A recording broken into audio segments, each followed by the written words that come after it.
नमस्कार दर्शकों, health food night के एक और नए एपिसोड में आपका पुनः स्वागत है। और आज हम चर्चा करने जा रहे हैं शरीर के पावर हाउस। आप सोच रहे होंगे कि मैं पावर हाउस की चर्चा क्यों कर रहा हूँ, लेकिन मैं आपको बताना चाहूँगा कि जो शरीर में सबसे बड़ा अंग है, जो हमारे शरीर के भीतर है और सबसे पावरफुल अंग है, और जो शरीर के लिए बहुत सारे काम करता है, मतलब एक दो नहीं, इसकी संख्या 500 से ज़्यादा ही है जो ये टास्क परफॉर्म करता है।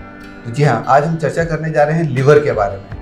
ये शरीर का सबसे बड़ा, सबसे मजबूत और सबसे ज़्यादा आपको एनर्जी देने से लेके तमाम जिम्मेदारियों को निभाने वाला अंग है। लेकिन इस अंग में कभी कभी खराबियां आ जाती हैं और उन खराबियों के कारण शायद हमारी लाइफस्टाइल होती है, हमारा खान पान होता है। तो उनमें से एक खराबी आती है लिवर पर, जो सूजन हो जाती है, जो फैटी लिवर के रूप में कहलाती है। तो फैटी लिवर के बारे में जानने के लिए आज हम मौजूद हुए हैं शहर के जाने माने लिवर रोग विशेषज्ञ, जो कि वर्तमान में सेज अपोलो हॉस्पिटल में कार्यरत हैं, डॉक्टर तरुण भारद्वाज। तो सर, आपका बहुत बहुत स्वागत है। नमस्कार। और सबसे पहले हम सर जानना चाहेंगे कि जो लिवर होता है मोटे तौर पर ये किस तरह के टास्क परफॉर्म करता है, और इसके आगे फिर हम चर्चा करेंगे कि इसमें जो आने वाली खराबी है, खासतौर से फैटी लिवर की आज जो हम चर्चा कर रहे हैं, इसके बारे में थोड़ा बताएं। देखिए, आपने जैसे पहले ही बताया कि it's the power house of body, तो उसमें 500 से अधिक फंक्शन हैं और ये आपके ग्लूकोज को मेटाबोलाइज करता है, ग्लूकोज से फैट को बनाता है, ग्लूकोज से ग्लाइकोजन को बनाता है। जब आप लंबी फास्टिंग करते हैं तो उस ग्लाइकोजन को वापस ग्लूकोज में कन्वर्ट करता है, आपके सारे फैट सॉल्युबल विटामिन्स को स्टोर करता है, ज़रूरत पड़ने पे उनको छोड़ता है। लीवर का डिटॉक्सिफिकेशन वाला काम है, जॉन्डिस और पीलिया को कंट्रोल करता है। तो इस तरह के तमाम फंक्शंस हैं। जितने भी हम मेडिसिन लेते हैं उन सबको यूरिन में निकालने का काम करता है। तो इस तरह से उसका जो पावर हाउस वाला नाम है जी, उसमें शरीर की पाचन क्रिया से लेके और शरीर के वेस्ट प्रोडक्शन को निकालने का, अपने शरीर के वेस्ट अंगों को निकालने का भी काम होता है। जी। तो जैसा कि डॉक्टर साहब ने बताया कि अगर हम समअप करें डॉक्टर साहब की बातचीत को, तो मुख्य रूप से अगर लिवर के फंक्शन देखे जाएं तो 3 फंक्शन है।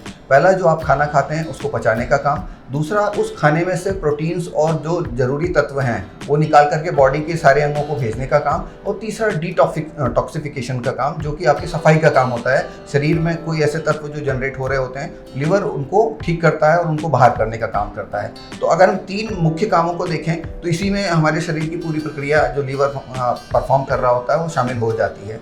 तो सर, ये जो फैटी लीवर होता है ये क्यों होता है? देखिए, फैटी लीवर के पहले तो मैं आपको बताना चाहूँगा इसकी डेफिनेशन क्या है।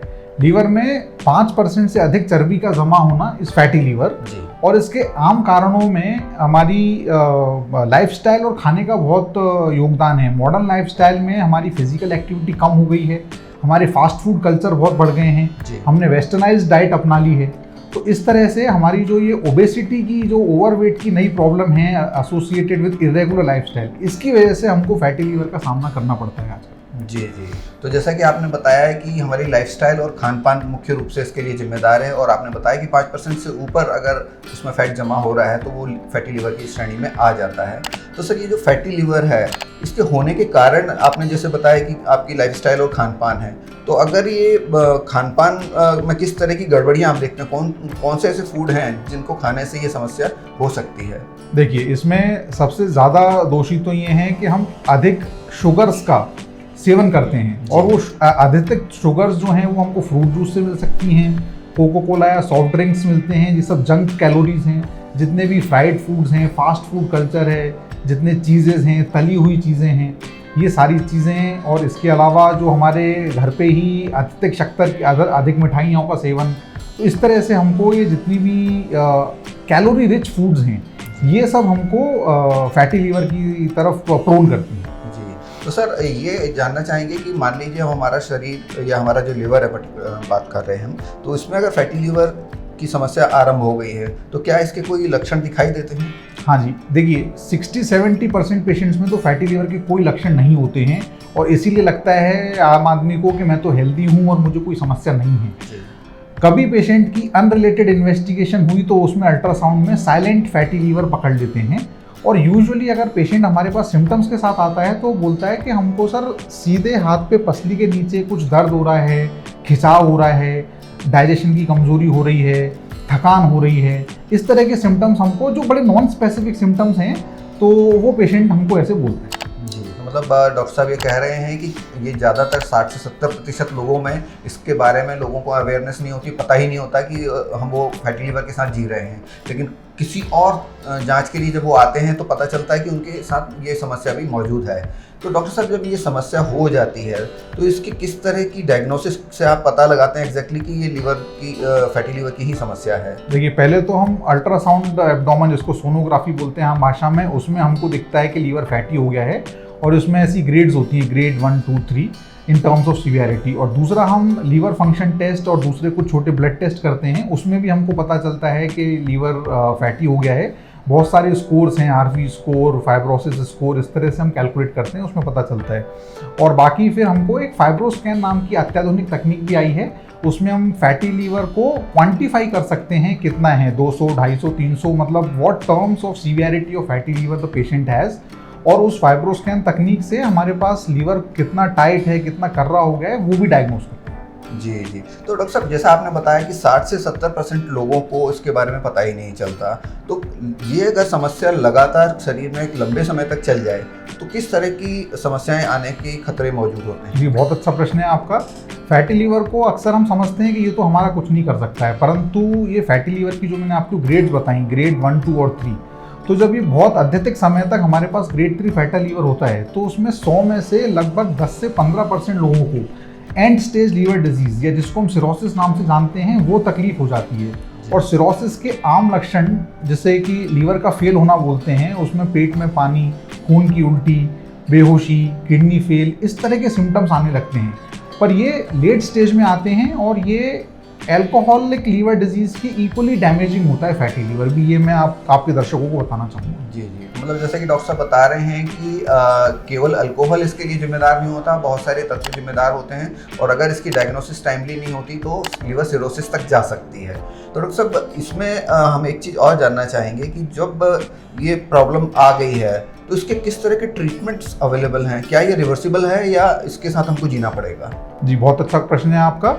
ये पूरी तरह से रिवर्सिबल है, प्रोवाइडेड कि हम अपने खान पान और जैसा कि लाइफस्टाइल की अपनी चर्चा हुई थी इनिशियल में, कि जो कारण अपने इस फैटी लीवर को कर रहे हैं, अगर हम वो कारण हटा दें तो हमको फैटी लीवर से पूरी तरह से निजात मिल सकती है। तो अब जैसे हम लाइफस्टाइल की तरफ ही देखें तो लाइफस्टाइल में मैं आपको बताना चाहूँगा कि हम मेटाबॉलिकली फिट रहें। इसका मतलब है कि हम 30 मिनट्स ऑफ एक्सरसाइज रेगुलर करें, एरोबिक एक्सरसाइज, जिसमें जिमिंग, स्विमिंग, साइकिलिंग, रनिंग वगैरह है। इसके अलावा हम अपने लाइफस्टाइल में योगा का समावेश करें, और इसके अलावा अपने आप को सीडेंट्री लाइफस्टाइल से बचाएं, कि मतलब 6-6 वर्क, 8-8 घंटे का ऑफिस वर्क कर रहे हैं विदाउट एनी वॉकिंग। 10 अगर अपन को एक्सरसाइज करने का टाइम नहीं है तो एटलीस्ट कम से कम 10,000 कदम ही हम चल लें। तो इस तरह के हमारी लाइफस्टाइल चेंजेस हैं। तो डॉक्टर साहब इसमें जैसा आपने बताया कि इसके लाइफस्टाइल मॉडिफिकेशन के जरिए भी हम इसको ठीक कर सकते हैं, खान पान के बारे में आपने बता दिया है, और ऐसी कोई सी सावधानियां आप अगर बताना चाहें हमारे दर्शकों को कि जिसकी वजह से उनका लीवर जो है पहले से ही ठीक रहे? मतलब कई लोगों को ये होता है कि जब वो उनकी समस्या हो जाती तब वो आपके पास आते हैं, फिर उसके बाद आपको बहुत सारे उपचार उनको देने पड़ते हैं, लेकिन क्या कोई ऐसे उपाय हैं जिनको अपना करके लोग अपने लीवर को हमेशा के लिए फिट रख सकते हैं? जी, तो इसमें प्रिवेंटिव स्टेप्स क्या होते हैं अपन दर्शकों को बताना चाहेंगे जी। तो प्रिवेंटिव स्टेप्स में सबसे पहले तो हमको अल्कोहल का सेवन बिल्कुल स्टॉप करना है, और कैलोरी रिच फूड्स को हमको स्टॉप करना है, और बाकी हम अपनी लाइफस्टाइल इतनी अच्छी रखें, जैसे कि मैंने आपको अभी बताया है कि अब मेटाबॉलिकली एक्टिव रहें, खा के बिल्कुल ना सोएं, 10,000 कदम चलें, और व्यसनों से बचें अपन, है ना। और इस तरह से, और रेगुलर समय समय पे डॉक्टर के पास जाते रहें, एटलीस्ट 6 मंथली या एनुअल हेल्थ चेकअप कराते रहें, जिससे कि पहले तो बीमारी होगी नहीं, और अगर होगी तो भी उसको हम अर्लीस्ट ऑफ द पॉइंट्स पे हम पिकअप कर सकें। जी जी। डॉक्टर साहब एक चीज़ और मैं चलते चलते जानना चाहूँगा कि जैसा कि कहा जाता है कि यूजुअली आप जब आपको डायबिटीज़ होती है तो उसको आप हार्मोनल डिसऑर्डर से जोड़ते हैं, लेकिन समटाइम्स ये देखा गया है कि लिवर भी कहीं ना कहीं रिस्पॉन्सिबल होता है उसके लिए। तो लिवर की क्या जिम्मेदारी होती है या किस तरह का रोल प्ले करता है जिसकी वजह से वो समस्या डायबिटीज़ में भी कन्वर्ट होती है? जी देखिए, लीवर का अपने, क्योंकि लीवर पावर हाउस है तो इसका एसोसिएशन डायबिटीज़ से भी है, पेनक्रियास से भी है, और हार्ट से भी है जी। तो ये जो टोटल स्पेक्ट्रम होता है इसे हम वैज्ञानिक तरीके से मेटाबॉलिक सिंड्रोम बोलते हैं। और मेटाबॉलिक सिंड्रोम में यूजुअली अपने शरीर में मोटापा, हार्ट की problem, fatty liver, diabetes, cholesterol, ये सब होता है। तो अब क्योंकि लीवर को फैटी लीवर हो गया है तो उसकी फंक्शनल एफिकेसी भी कम हो गई है, तो इसीलिए पेशेंट को डायबिटीज़ बनने का खतरा बहुत बढ़ जाता है, हार्ट अटैक होने का या हार्ट की समस्या बहुत अधिक हो जाती है। तो इसीलिए हमको लीवर पे भी उतना ही ध्यान देना है जितना कि हम एनुअल प्रिवेंटिव हेल्थ चेकअप में हार्ट के प्रति संवेदनशील रहते हैं। मैं यही मैसेज देना चाहूँगा कि लीवर के प्रति भी उतनी ही संवेदनशील रहें और उसका रेगुलर एनुअल हेल्थ चेकअप कराते रहें। जी, तो जैसा कि दर्शकों हम आपको इसमें और जोड़ना चाहूँगा मैं कि जो लीवर है, सबसे बड़ी बात है कि वो सेल्फ हीलिंग अंग है, मतलब और कोई ऐसा अंग नहीं है जो अपने आप को हील कर पाता हो। साथ ही कई बार अगर आप देखें कि 75% तक अगर ये नीचे चला जाता है या इसका फंक्शन गड़बड़ा जाता है तो भी ये वापस बाउंस बैक करता है और वापस आ जाता है। इसमें इतनी सारी प्रॉपर्टीज़ हैं, इसीलिए ये बहुत हार्ड अंग माना जाता है कि जो हर टफेस्ट कंडीशन को झेल लेता है। लेकिन इसके बावजूद अगर आप लगातार उस पर अत्याचार करेंगे, इस तरह का लाइफस्टाइल को अपनाएंगे, खान पान को अपनाएंगे, तो निश्चित रूप से एक समय के बाद वो जवाब देना शुरू कर देगा। तो जो आज डॉक्टर साहब ने आपको सलाह दी है, जो आपको एडवाइस दी है, अगर आप उसको फॉलो करेंगे तो ना केवल अपने लीवर को आप स्वस्थ रख सकेंगे, और बाय द वे अगर आपका लीवर किसी वजह से फैटी लीवर से पीड़ित हो गया है तो जैसा डॉक्टर साहब ने बताया कि रिवर्सिबल है, अगर प्रॉपर तरीके से आप उसका ट्रीटमेंट लेंगे तो ये समस्या आपकी ठीक हो सकती है। तो आज का एपिसोड हम यहीं समाप्त करते हैं। बहुत बहुत धन्यवाद। Thank you. नमस्कार।